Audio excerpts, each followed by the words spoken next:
Hi friends, कैसे हैं आप। आज हम बात करेंगे एरोफ्लेक्स इंडस्ट्रीज लिमिटेड कंपनी के रिजल्ट के बारे में। उसके बारे में थोड़ा सा डिटेल में भी जान लेंगे कि आखिर वो कंपनी करती क्या है।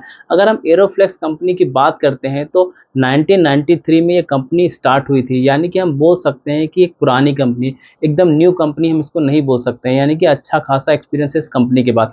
अगर कंपनी का सीधे शब्दों में जाने की ये कंपनी करती क्या है, तो ये मेटेलिक जो पाइप्स होते हैं, फ्लेक्सिबल पाइप्स होते हैं, वो बनाती है। यानी इसमें से जो एक्सट्रीम हाई टेम्परेचर या एक्सट्रीम लो टेम्परेचर की जो गैसेस होती हैं वो पास हो सकती हैं, या लिक्विड्स होते हैं जो एक्सट्रीम हाई टेम्परेचर के होते हैं या एक्सट्रीम लो टेम्परेचर के होते हैं, वो सब लिक्विड इस एक फ्लेक्सिबल जो मेटल पाइप होते हैं उनके थ्रू पास होते हैं। यानी कि इंडस्ट्री में इसका बहुत यूज़ होता है और ये एक स्पेशल प्रोडक्ट बोले जा सकते हैं। तो आज हम एरोफ्लेक्स इंडस्ट्रीज़ के थोड़े जो पिछले रिजल्ट हैं उनको भी शॉर्ट में डिस्कस करेंगे। और मार्च 25 का रिजल्ट इसका आ चुका है, यानी कि FY25 का जो पूरा रिजल्ट है वो भी आ चुका है, ऐसा बोल सकते हैं। तो उसको हम डिस्कस करेंगे। तो मैं विजय आपका स्वागत करता हूँ आपके अपने ही चैनल वेल्थ की पाठशाला में। चलिए शुभ आरंभ करते हैं।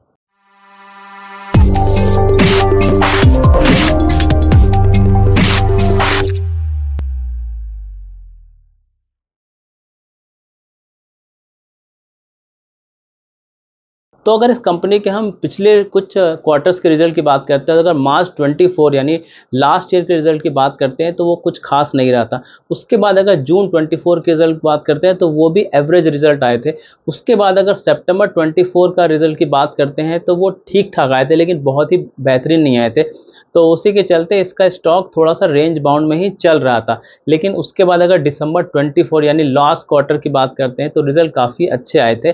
स्पेशली वाई ऑन वाई बात करते हैं तो अच्छी खासी ग्रोथ दिखाई थी इस कंपनी के रिजल्ट ने, और उसी के चलते स्टॉक प्राइस में भी काफ़ी बढ़ोतरी आई थी इस स्टॉक में। लेकिन उसके बाद कुछ कंडीशन हुई, यानी कि स्टॉक मार्केट यानी इंडियन स्टॉक मार्केट में थोड़ा क्रैश आया। और इसके अलावा जो ट्रम्प है, मिस्टर ट्रम्प है, उन्होंने भी टैरिफ की बरसात कर दी।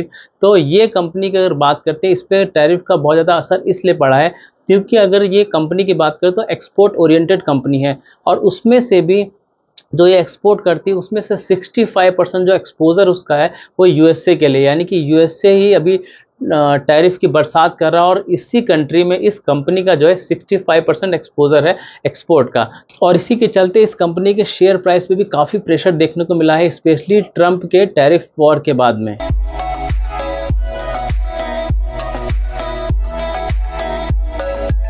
तो अभी ये कंपनी काफ़ी प्रेशर में चल रही है। चलिए इसके चलते हैं मार्च 25 के रिजल्ट को हम लोग डिटेल में डिस्कस कर लेते हैं। तो चलिए सबसे पहले सेल्स को देख लेते हैं। अगर सेल्स की बात करते हैं तो मार्च 24 में 78 करोड़ से सेल्स बढ़ के मार्च 25 में 94 करोड़ की हो चुकी है, जो कि 21% का बहुत अच्छा ग्रोथ दिखाया है सेल्स में।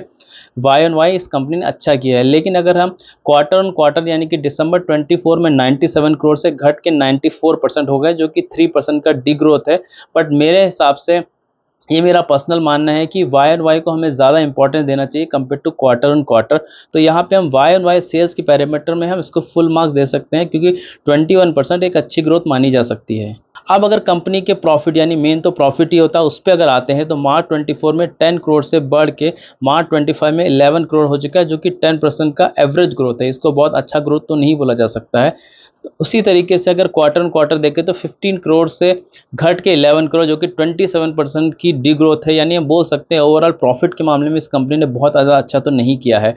अब अगर कंपनी के ओवरऑल फाइनेंशियल 25 के रिजल्ट को देखते हैं तो 24 में 318 करोड़ सालाना सेल्स जो बढ़ के 373 करोड़ की हो चुकी है, जो कि एस्टिमेट के हिसाब से भी ज़्यादा है, और 17% का सेल्स में ग्रोथ दिखाया है। तो बोल सकते हैं कि ठीक ठाक रिजल्ट आए हैं सेल्स के मामले में। उसी तरीके से अगर FY24 को FY25 से कंपेयर करते हैं प्रॉफिट के मामले में, तो 42 करोड़ से बढ़ के 52 करोड़ यानी कि 10 करोड़ का इंक्रीमेंट आया, जो कि परसेंटेज टर्म में 24% की बढ़त है, जो कि अगेन एस्टिमेट से थोड़ा बढ़ के आया। और 24% की जो ग्रोथ है प्रॉफिट में, एक अच्छी ग्रोथ मानी जा सकती है। तो हमने यहाँ पे मार्च 24 से लेके मार्च 24 के 5 क्वार्टर्स के रिजल्ट को ब्रीफ में देखा। उसके हिसाब से देखा कि कंपनी ठीक ठाक रिजल्ट दे रही है, बहुत बम्पर रिजल्ट नहीं दे रही है, लेकिन बहुत बेकार रिजल्ट भी नहीं दे रही है।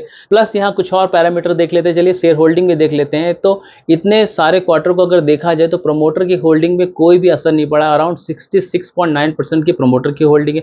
इसके अलावा अगर DIA की बात करते हैं तो इन्वेस्को म्यूचुअल फंड ने इसमें थोड़ा सा स्टेक बढ़ाया है इस क्वार्टर में। इसके अलावा जो एस इन्वेस्टर है आशीष कचौलिया जी, उन्होंने भी अपना स्टेक थोड़ा सा बढ़ाया, क्योंकि प्राइस गिरा है तो उसके चलते हो सकता है इनको अच्छी अपॉर्चुनिटी लगती हो इस शेयर में, और इसीलिए इन्होंने भी अपना स्टेक बढ़ाया। तो मेरे हिसाब से अभी इस कंपनी के फंडामेंटल स्ट्रांग है, लेकिन आने वाले समय में क्योंकि अभी मार्केट में काफ़ी अनसर्टेनिटी है, यानी कि ग्लोबल भी अगर देखते हैं तो भी अनसर्टेनिटी है, और उसके अलावा अगर देखा जाए अभी इंडिया और पाकिस्तान का जो वार का मामला चल रहा है उसके हिसाब से भी अनसर्टेनिटी बनी हुई है। तो ये सब देखते हुए मैं अभी भी बोल सकता हूँ कि मेरे पर्सनल ओपिनियन के हिसाब से एक अच्छी कंपनी है, लेकिन हो सकता है प्राइस में अभी थोड़ा और प्रेशर देखने को मिले। तो अगर आप ये बताइए आपका क्या विचार है, कमेंट करके बताइए कि ये रिजल्ट कैसे रहे और आने वाला समय इस कंपनी के लिए कैसा रहेगा। Thank you so much for watching this video. Remember one thing, learning is earning. जय हिंद।